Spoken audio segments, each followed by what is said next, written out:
victim. I have two victims present.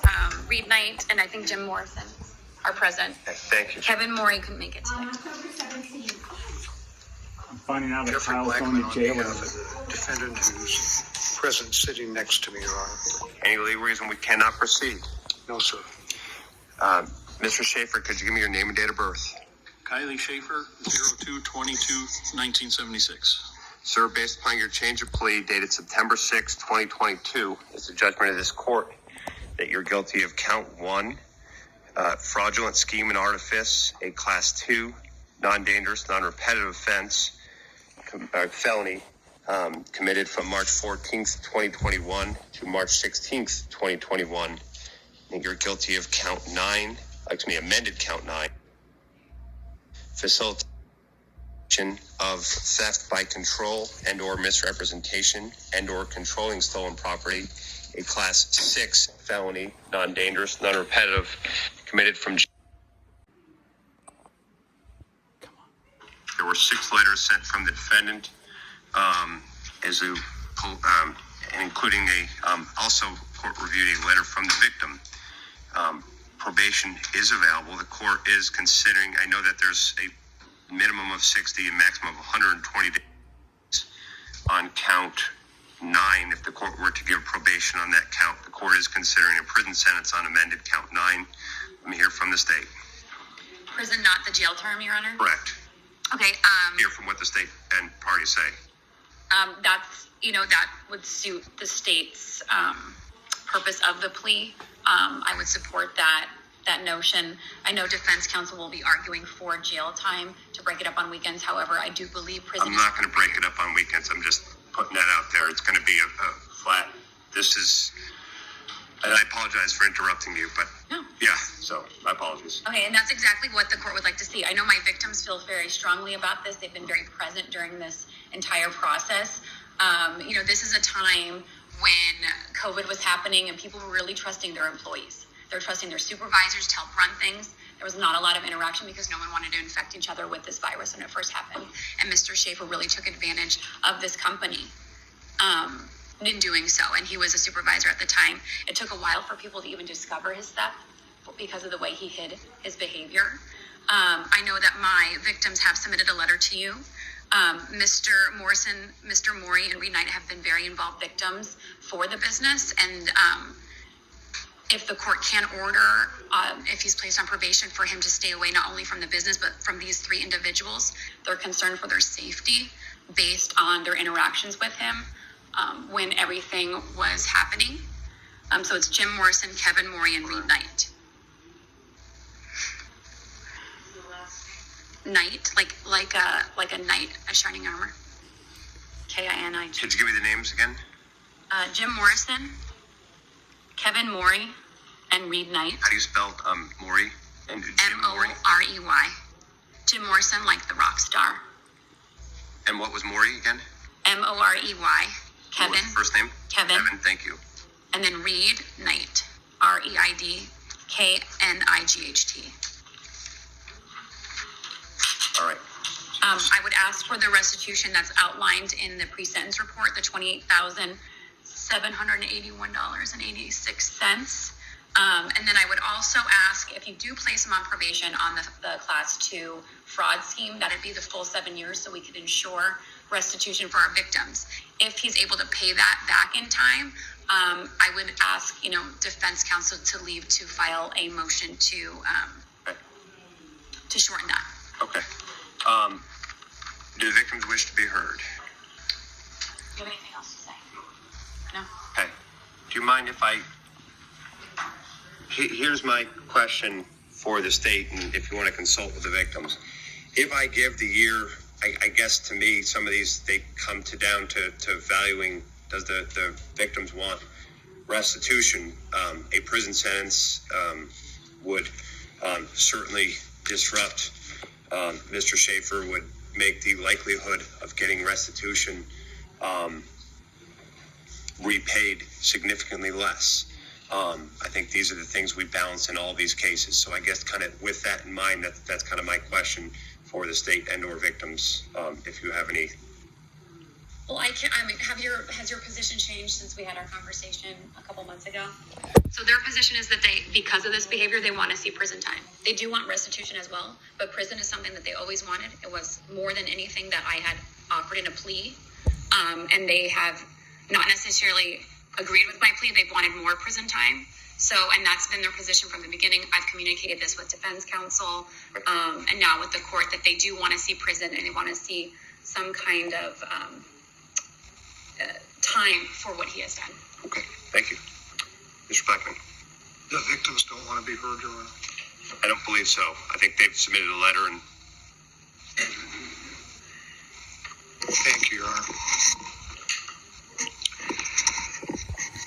Your Honor, prior to any of this coming to light, and by any of this, I mean the events that are stated in the indictment, there was bad blood between my client and Mr. Knight.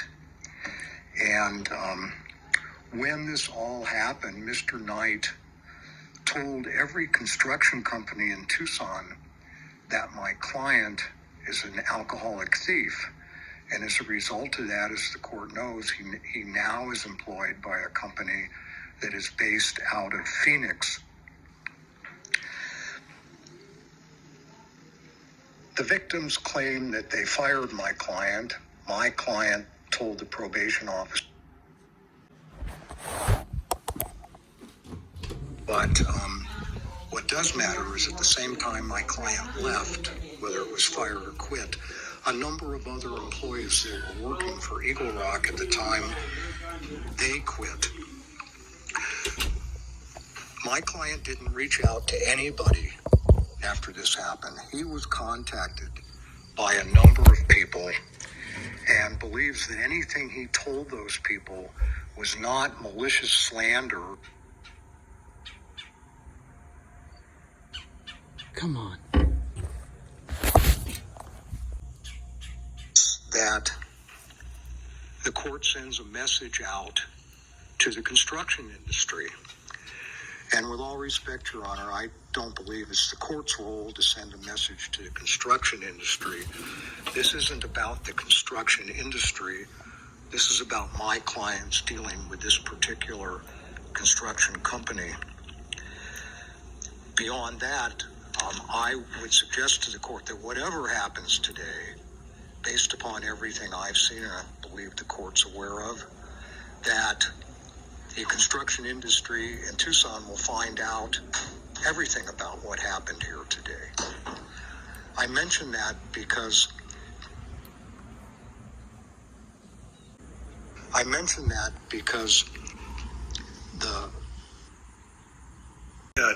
and then he would take receipts for these items that didn't go to the company to the lady who was the bookkeeper. And she didn't pay much attention. She would just write him a check. So I suggest that what had been going on, that may have limited their losses. I just think the court can consider that. I don't think restitution should be reduced or anything. The other thing, Judge, is that Eagle Rock is certainly not a mom and pop operation. Certainly $28,000 is a large amount of money. On the other hand, I am led to understand that he makes 7 or 8 digits gross income every year. And not that 28,000 is a drop in the bucket when you're talking about grosses of millions of dollars. I think it has to be taken in perspective. Regarding the pre-sentence report, I want to address exactly what you said. My client felt justified, and what you said is exactly true. Missing 3 bonuses doesn't give someone the privilege or the right to do what my client did. The question is, what do we do now? My client has a wife, he has a house, he has a 12-year-old daughter, they're caring for his brother who's injured, and they're all living with him. He has a good job, and I've heard what you said, so I guess he'll end up losing his job because of this. If the court's made up his mind that he can't get the weekends, then he will lose his job. Mr. Camacho has made that clear. Whatever the court does, I'm hoping that you won't send him to prison, and that whatever your sentence is, I hope you'll give him probation and whatever the county jail is you feel appropriate. Thank you. And my client would like to address the court. Mr. Schaefer. Yes, sir. I just want to say that I know that I know I was wrong. I did a very bad thing, and I am sorry for what I did. I am sorry to the court. I'm sorry to Eagle Rock, and I'm sorry to my family. I'm going to lose everything, and there's nothing I can do about that. But my wife and my family need me, and my little brother. I don't want to lose my house. I don't want to lose my car. I don't want to lose my wife. I don't want to lose everything I got just because I made a mistake. I know I made a mistake, and a big one. They will get their money back. I'll make sure that I pay every dime back, and I will do it as soon as I possibly can. I have a great job, and I have a great boss, and I will lose my job if I can't work, and they will not accept me back with the felonies that I'm going to have. And I can't find a job in Tucson because it was told to every company in Tucson. That's why I had to go to Phoenix to get a job. So now I have to work out of state every day. That's all I have to say.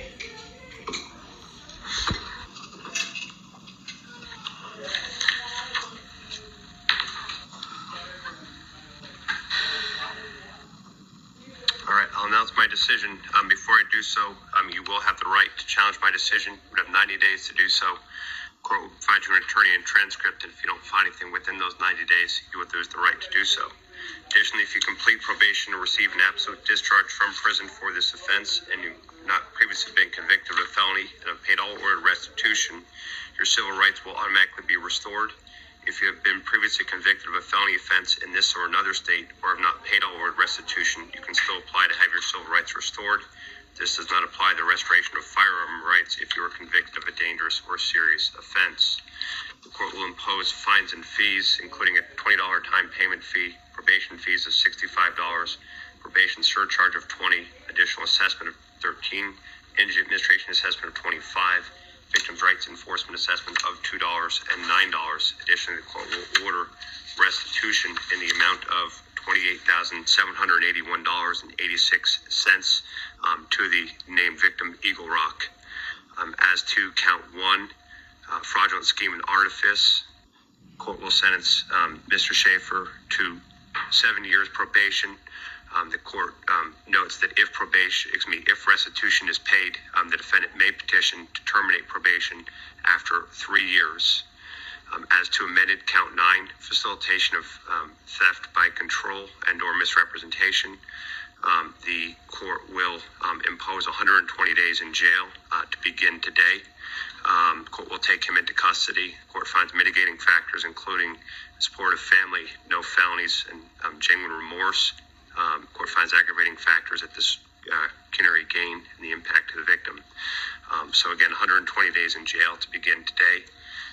Anything else at this time? Your Honor, I have a question. 0 days credit. Yes, sir. I'm sorry to interrupt. Yes, sir. Is he also being placed on probation on Consecutive. count 9, and will the two probation periods run concurrent? Thank you. He will be placed on 3 years probation on count 9, and those will run concurrently. Thank you, Mr. Blackman. Thank you, Judge. Thank you.